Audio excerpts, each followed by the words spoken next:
Another day mga kamanok, alam mo ba na hindi lang tao ang nagkakaroon ng malaria? Ang mga alaga nating manok ay biktima rin ng sakit na ito.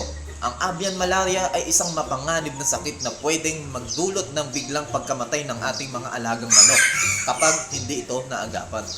Kung ikaw ay isang backyard racer, breeder o commercial poultry farmer, obligasyon mong malaman kung paano ito maiwasan bago maubos ang ating mga manok. So ano ba ang avian malaria? Ang avian malaria ay isang sakit na sanhi ng protozoan parasite na tinatawag na Plasmodium. Kapareho ito ng malaria sa tao. Sinisira ng parasite na ito ang mga red blood cells ng manok na nagiging sanhi ng matinding anemia, panghihina ng kanilang immune system. Paano ba ito naipapasa? Walang ibang salarin kundi ang mga lamok. Ang mangyayari, kakagatin ng lamok ang manok na may avian malaria. Dito dadaan ang parasite sa loob ng katawan ng lamok upang mag-replicate. Kapag dumapo at kumagat ang lamok sa sumunod na malusog na manok, doon na malilipat ang sakit. Pero tandaan po, hindi po ito nakakahawa sa tao. Ang avian malaria po ay eksklusibo lang po sa mga ibon at manok. Kaya ligtas ang tao. Pero yung bulsa natin ay pwedeng lagnatin kapag nagkasakit o mamatayan tayo ng manok. So ano ba ang mga sintomas na dapat bantayan? Mabilis pong kumalat ang sakit na ito sa katawan ng manok. So magbibigay po ako ng mga senyales na dapat mong abangan. Number 1 po, maputlang palong. Bakit ba namumutla? Dahil sinisira ang red blood cells. Magkakaroon ng matinding anemia ang manok. Pangalawa po, berde o dilaw yung ipot. O pwede din nating matawag na diarrhea.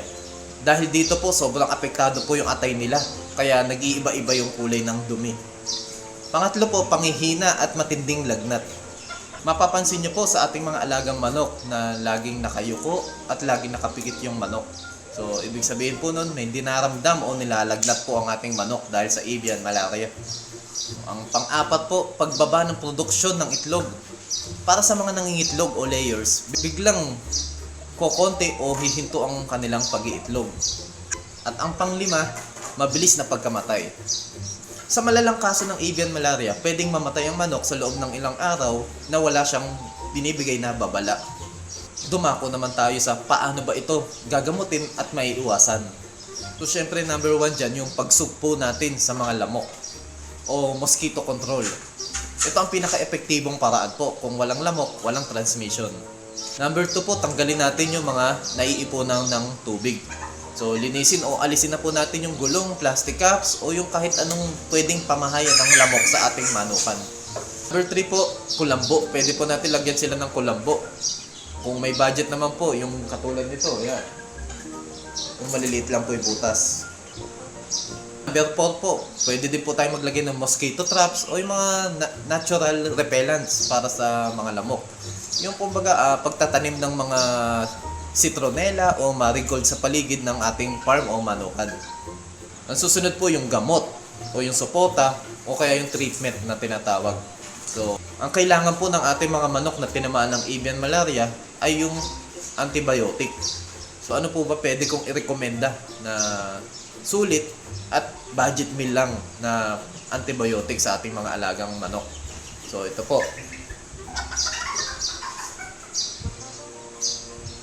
So Sulfar QR ng Battlecat.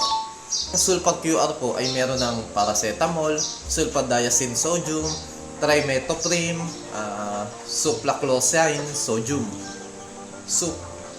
Sulfaclosine sodium yun. So, yun po, antibacterial, anti-infective, anti-protozoal. Yan po ang Sulfar QR. So, kung tinamaan po siya ng avian malaria, daily ang paggamit nito. So, pwede din pong tablet, pwede din pong water soluble.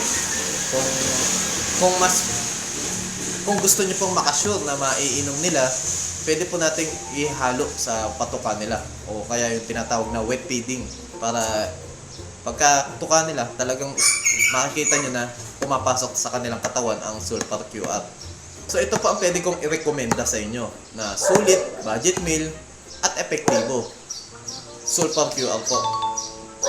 So habang naggagamot po siya gamit ang Sulfar QR, pwede po natin salitan yan ng bitaminang may B complex at iron para mas matulungan yung katawan nila na mapalakas uli ang kanilang immune system. So ano ba ang pwede nating ibigay na bitamina na angkop sa kanila sa ganitong sitwasyon? Siyempre, Bitmin Pro ng Buttercup. So, kumpleto recados na po ito. So, ang Bitmin Pro po may multivitamins, minerals, B-complex, electrolyte, amino acids at probiotics na kailangan po ng ating mga alagang manok sa ganyang sitwasyon na meron silang dinaramdam at kailangan nilang papalakas ulit ang kanilang immune system.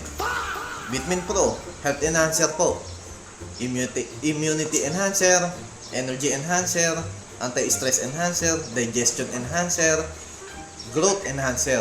Kaya nga siya tinawag na health enhancer. So, Bitmin Pro ng Buttercup po ang ating ibigay. So, Sulfar, Bitmin Pro. Bitmin Pro ay kumpleto na. So, kahit po yung Bitmin Pro na 357 na tablet, pwede din po yun. Parehas lang po halos yan.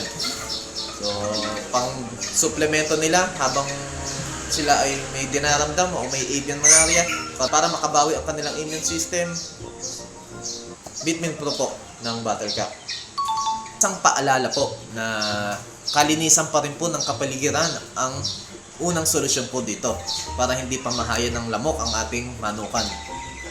Huwag po nating intayin na magkaroon pa ng outbreak bago tayo maglinis ng kapaligiran ng ating manukan. So yun lang po, sana po may natutunan po tayo kahit konti po sa ating topic ngayon. Maraming salamat po, happy breeding po.